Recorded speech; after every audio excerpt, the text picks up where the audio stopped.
I'm going to talk about the legalization of marijuana in Colorado, the legalization of recreational marijuana. So the laws all come from the Constitution. It was a constitutional amendment. So Article 18, Section 16 of Colorado's Constitution is where the main body of the language for the legalization of marijuana comes from. And it's Article 18, which is the miscellaneous section.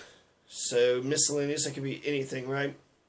There's a Article 15 is corporations, Article 16 mining and irrigation, Article 17 militia, or Article 18 miscellaneous. And they only list the 13, but it's Section 16, so in the table of contents, but eventually they do have Section 16, 15, and 14 in the back here. So it begins, just briefly, Section 16, 1, purpose and findings. A, in the interest of the efficient use of law enforcement resources, enhancing revenue for public purposes and individual freedom, the people of the state of Colorado find and declare that the use of marijuana should be legal for persons 21 years of age or older and taxed in a manner similar to alcohol. That's A. B, in the interest of the health and public safety of our citizenry, the people of the state of Colorado further find and declare that marijuana should be regulated in a manner similar to alcohol so that 1, individuals will have to show proof of age before purchasing marijuana. 2, selling, distributing, and transferring marijuana to minors and other individuals under the age of 21 shall remain illegal. 3, driving under the influence of marijuana shall remain illegal. 4, legitimate tax-paying business people and not criminal actors will conduct sales of marijuana. And 5, marijuana sold in this state will be labeled and subject to additional regulations to ensure that consumers are informed and protected. Okay, then C, D, 2, there's definitions and a whole bunch of other stuff. So what I want to talk about specifically, how many plants can we raise? So every person in Colorado, the county and the city had the option to opt out of this. If they did not opt out of it, then that means every person in Colorado can raise at least 6 plants. If you have 2 people or more in your household, then that means both of those people could raise 6 plants apiece and have 12 maximum. So 12 is the maximum. If you have 12 individuals, right, 1 apiece. And out of the 6 that are raised per person, let's just go with 2 people and 12 maximum, you can only have 3 budding and then 3 not budding. So 3 that are ripe and you can pick off and smoke, but then 3 that are just growing. So you're limited, not just in terms of the amount of plants that you have, but whether or not they're budding or not budding. Now, I have to believe that there's some wiggle room in this, because when you are raising plants, you know that not all plants are going to live. So if you raise, if you're allowed to have 6 of them and you raised, 8 just in case 2 of them died, I like to think if they're little tiny baby plants, right, people aren't going to be bashing you over the head. So I want to see marijuana gardens all over Colorado. This is a cultural thing. If we all had marijuana gardens in our front yards, then I think that a lot of things would go down. And sure, people might, do some dumb shit, but then that'll unite the community against people that want to try to steal shit out of your front yard. And also, if, it'll be plentiful. There would be marijuana everywhere, so nobody would be depressed. Nobody should be sad or depressed in Colorado at all. That should just not happen, okay? So, yeah. The other 2 articles, so Article 18, Section 16 is where all these laws come from. The specific codes, though, Section 18, 406, and Section 12-43.4-301. So those are the code. That's the legal code for all the rest of it. So you got the constitutional language, which is the basis, which is the foundation. At least that's my theory. I don't know what the city council, what they think about constitutional law. But Article 18, Section 16 is the constitutional, this is the law that we voted on, that the people of Colorado voted on 5 years ago. And there's a lot here.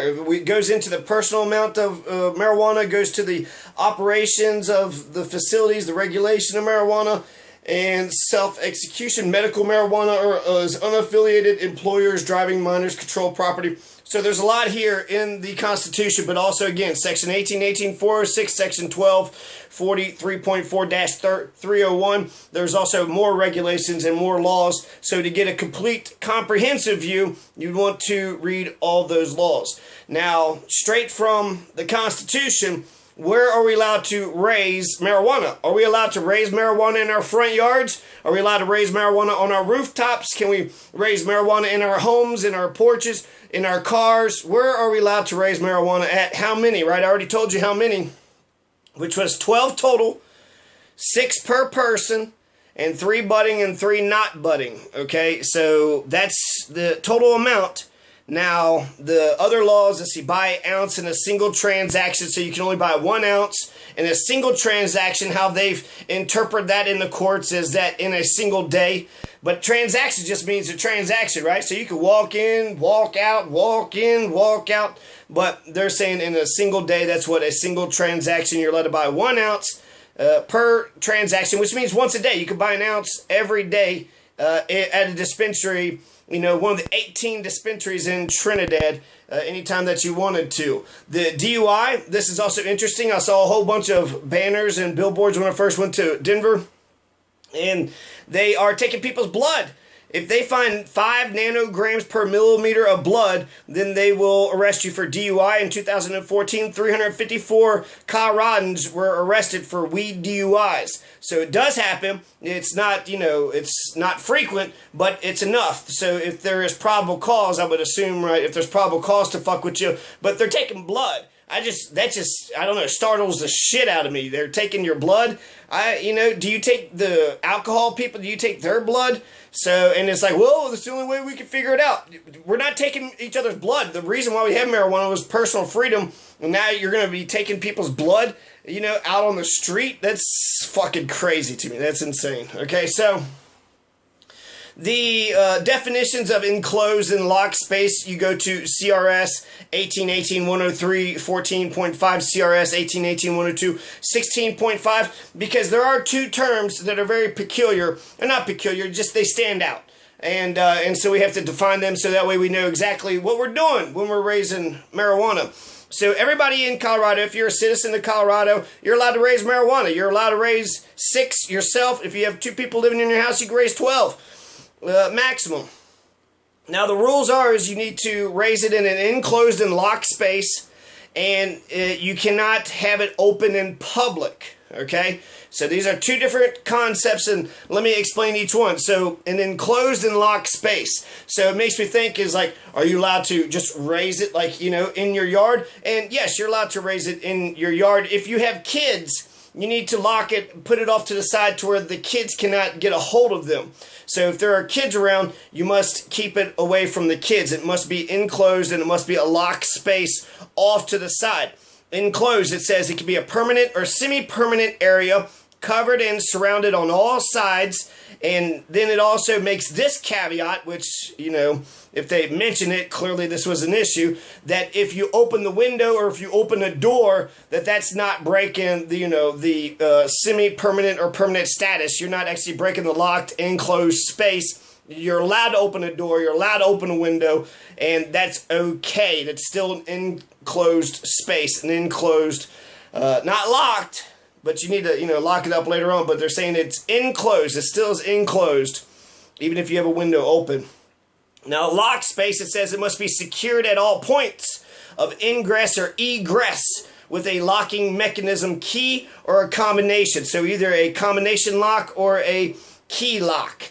And ingress and egress is just enter and exit. So everywhere you enter, everywhere you exit, it must be locked up. So it should not be welcoming. It should not be inviting. Essentially, the picture that I get, if you're doing it inside, then I think that you have a lot less to worry about, except for the electricity and all the equipment. If you do it outside, and you don't have kids, then, you know, I feel like, essentially what I feel like they're designated, or what they're drawing up, is to have a tiny little building, a tiny little shelter, a tiny little greenhouse that you can raise your plants in. It's its own separate structure. It's got a lock on it. and you just have to keep it away from everybody. Now that seems to be elaborate. I mean, is every person in the city going to have to build their own little tiny greenhouse? But that's what the law feels like what is directed towards. That's the ideal, and so that's what they want. Now, I already mentioned the thing, if nobody on the property is under 21, so that's what kids are, right? The 21 and over is when you're allowed to be around marijuana. So if you have anybody that's under 21 on your property, then you have to lock up all your stuff in enclosed and locked space.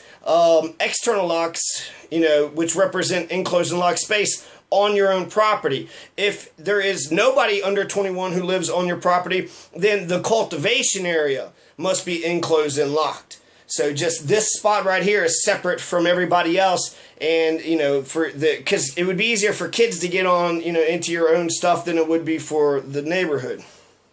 Another thing, it must be 10 feet. If you build a structure, it must be 10 feet away from the lot lines. So that's important. And the other phrase that I want to talk about was open in public. So open in public, the whole argument about whether or not something is open in public, this was another issue. This is talking about whether or not you can raise marijuana in your yard. And it's saying it must be enclosed and it must be in a locked space and it must not be open in public. Well, what's open in public mean? We've discussed it. Litigation has gone through the courts. And what we've determined open in public to mean is that you're allowed to smoke weed on your front porch, right? You can't blow it into your neighbor's children's face, but you could smoke weed if it's just you on your own front porch, and that is not open in public. It is not open. People might be able to see you, but it's not like you're advertising. It's not like saying, everybody look at me. Now, versus going to the park. If you go to the park, you cannot smoke marijuana. You cannot smoke marijuana at the park. That is open in public. That is so open in public that it's not even funny. So that's the distinction. Go to the park, you're breaking the law. Smoke weed on your front lawn or your front door, your front porch, that's acceptable. So that sounds reasonable to me. Open in public, right? I mean, if you just go around just showing off, hey, everybody, look at me. I'm smoking weed, have a big old bullhorn, driving around everywhere. You can't do that. You cannot do that. But if you go to your friend's house on their porch, you're over 21, they're over 21, you can, partake in the, the smoking of the cannabis, right? Smoking your marijuana.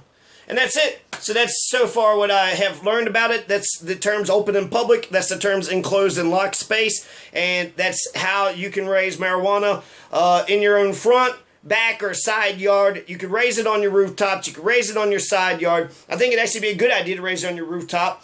And then you use your fence line as long as you lock your fence line, right? What the hell are you doing on my roof? Why are you on my rooftop?